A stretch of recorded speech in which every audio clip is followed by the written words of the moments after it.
Hey everybody, it's Rebel Piggy here with a brand new episode for you. Today's recipe is ramen. So, this was a recipe that I made for my brother, as I told you guys in the last video, which was esquites, and he absolutely loved it. So here is the preparation. So the first thing you're going to do is you're going to crush ginger, and you're cut it up into chunks. When you cut it up into chunks, we're just looking for the flavor, not for having this actually in the dish, because we're going to drain it later on. Then you're going to cut your garlic, and you're going to also cut it up into chunks, again, for flavor, not for it to actually be in your broth. We're going for a clear broth, and it's going to be a soy sauce based broth. And I'm using tamari soy sauce, which is a lot saltier than other sauces, so I am not going to add any extra salt to this, because I feel like it is salty on its own. So I don't recommend any other additions to sodium with that. Now we're going to heat up our pot that we're going to be making our broth in. Now I added vegetable oil at first, but I don't think it needed vegetable oil after I looked at this. Sesame oil and butter. So definitely the sesame seed oil and the butter, I don't think it needed the vegetable oil. So as long as you have these two components, the sesame seed oil and the butter, you're good. Now you're going to bring that up to a medium-high heat, and you're going to add your ginger and your garlic.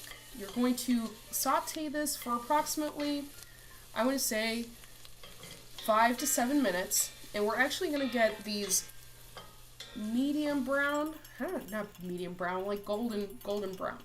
Bringing out the flavor, bringing out the fragrance, and we're also going to be adding our other items, including the soy sauce, which is the tamari sauce I was talking about, mirin, and you're going to see here, and you're also going to add, if you have a chance, add sake or rum. And if you're going to add rum, it should be the clear rum or the aged rum. Just do not add any flavored rums.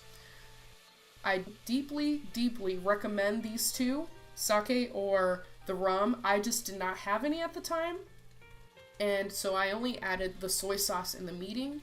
However, I do highly recommend it, and you would add it at this point, and I would probably add like a tablespoon or even a teaspoon if you didn't want to add too much to this. Definitely recommend it. So you're going to cook your soy sauce, your meeting down, and your meeting is a sweet sake alcohol-based ingredient. So you're going to kind of cook it down, and you're going to see, because it's sweet, it's going to kind of caramelize. It's going to thicken up just a little bit. And once it's thickened up just a little bit, you're going to add your water. Now, I have chicken stock on the ingredients because I don't usually carry chicken stock. What I have is something called, they're Knorr. They're like a concentrated type of broth, and all you have to do, or chicken stock, and all you have to do is add it to water. So that's what you're going to see, is you're going to see me adding water, and then I'm going to add that little cube, or I don't know what you would call it, to the broth. Then you're going to add your chicken and your shiitake mushrooms. Now, the chicken you do not have to add, actually. If you wanted to go to the grocery store and just get some rotisserie chicken, you can do that, and you can completely skip this step that I'm doing right here. Just completely ignore it. But you do want to add the shiitake mushrooms, and you would only have to cook this for 20 to 30 minutes until you see that the shiitake mushrooms have actually become soft and pliable. I only did this because I had some frozen chicken, I wanted to use it, and I thought that the chicken would bring out more flavor. And I also added pepper to taste after 40 minutes with the chicken that I've added to this until it was tender. Okay, so if you don't want to do the step, you don't have to. You can just use rotisserie chicken. So after 40 minutes, I flavored it with a little bit of pepper after tasting it. Now I'm taking out the chicken and the shiitake mushrooms. However, I'm keeping the broth to the side while I continue to prep the rest of the ingredients. And the shiitake mushrooms, we are going to add that as a topping. That's why we're taking it out at the moment. And the chicken, what we're going to do is we're shredding it so that we can easily put it on top of our broth, our ramen. It's going to be awesome, guys. I promise. I am kind of doing the long step here, but this broth right here, again, if you just want to do the base without adding the frozen chicken, that is fine. You will actually cut your time down in half. Now we have here our green onions, one of the items that we're going to use as a topping. I'm cutting it into very small pieces, and you'll notice that I have sped up the time here a little bit just so I can show you guys how to make this, but because I don't want to bore you guys either, I also wanted to speed up the process a little bit. And I'm also going to be adding jalapenos. I personally do not like the jalapenos because I'm very sensitive to them as far as spiciness, if you keep the seeds in them. However, my husband loves jalapenos, so actually a whole jalapeno he will put into his ramen. So usually, if you're going to serve this, you don't have to have a jalapeno in there, but he loves it. After that, you're going to take those shiitake mushrooms and you're going to slice them into thin slices. And I put 1/4 inch for all the ingredients that you're slicing up. Now, the next step that we're going to do is we're going to take the chicken, and I'm going to show here how you shred the chicken. It's going to be very easy. You're just taking your fingers, pulling it apart, nothing to it. If you wanted to do the same thing with the rotisserie chicken that you get from the store for the topping, that's really good too. Or you can just slice it up and have it a lot more nicer as far as presentation goes. So now we're having our eggs boiled. The step that I use as far as boiling eggs is that I put a teaspoon of vinegar, cook it for 5 to 7 minutes if you're going to be doing soft boiled eggs. Now here I am straining the broth. However, if I was to do this again, I would have just used this mesh strainer that I'm using right here from the get-go just to get everything. And this stuff is like the scum that comes up whenever you start boiling meat. And you don't want that. You want this to be fairly clear. So if you had a mesh strainer, use that so you can have a clearer broth, and it'll be a lot more presentable whenever you make your presentation for your ramen bowl. So definitely, if you don't have a mesh strainer, definitely invest in one because I use it for a lot of things. Now we're preparing our ramen noodles. So if you're wondering, where do I get ramen noodles? This was a technique that I actually learned from a different channel, and they didn't actually put specifics as far as how much baking soda to use. So this is the secret that I've learned. You get thin spaghetti. I recommend nothing, if you're gluten-free or gluten intolerant, try it out. I don't know how it's going to come out like, but for any regular thin spaghetti noodle, follow the directions, and you're going to add a teaspoon of baking powder. And here's the poopies. Okay, so say hello, hero. Hello. Oh, uh-oh. I've got him. Oh, and then I've got Jack here. Oh, hey, watch out. So, say, oh. No, hero, stop it. Here's Jack. He's very old, but he's a good boy, even though he smells a little bit. Oh, what? I'm sorry. Hello. Your mommy left you here with me. But she still loves you, I promise. She'll come back for you. She will come back. And then, oh, I see you, bro. He's enjoying that food too. So just wanted to do a little filming of these little poops.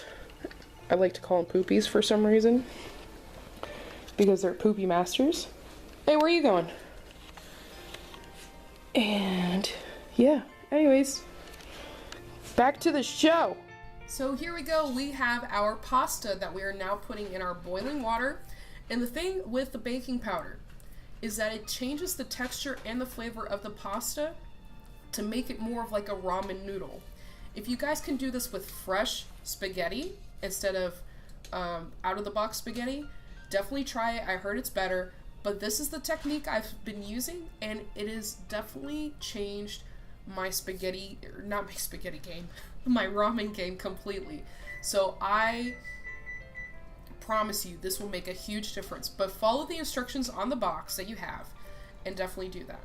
Now we have our boiled egg.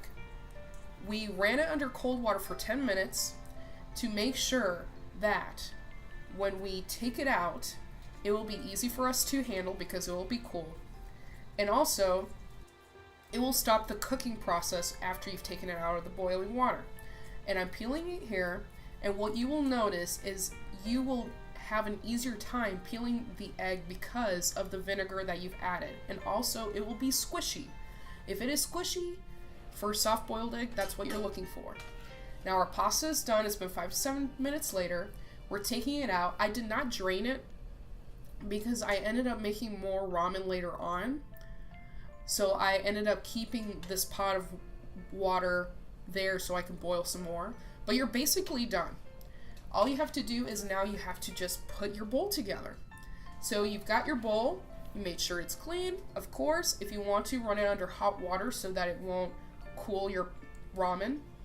You add your noodles. Then you're going to add your broth.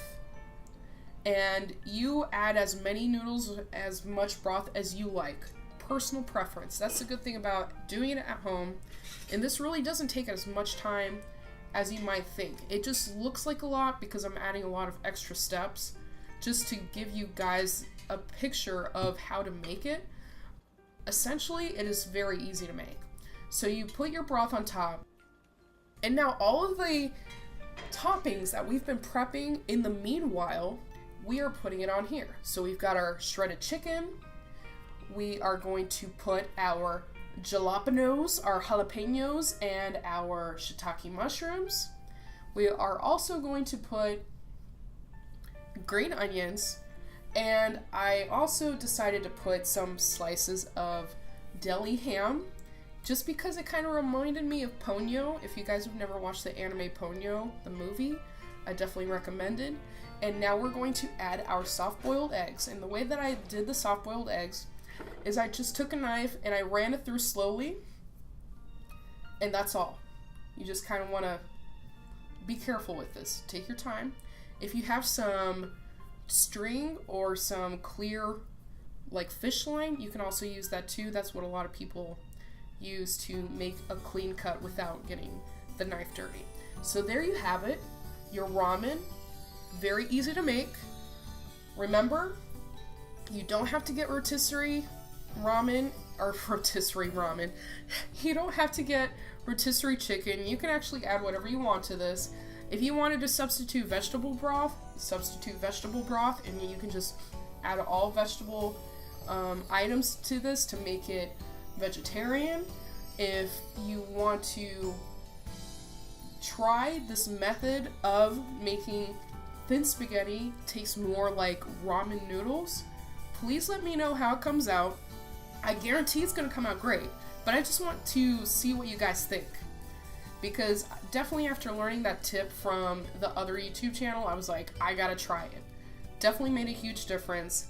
This is your way to have ramen at your house and not that bag ramen, whatever. Even though I like ramen. Don't get me wrong, guys. I love ramen.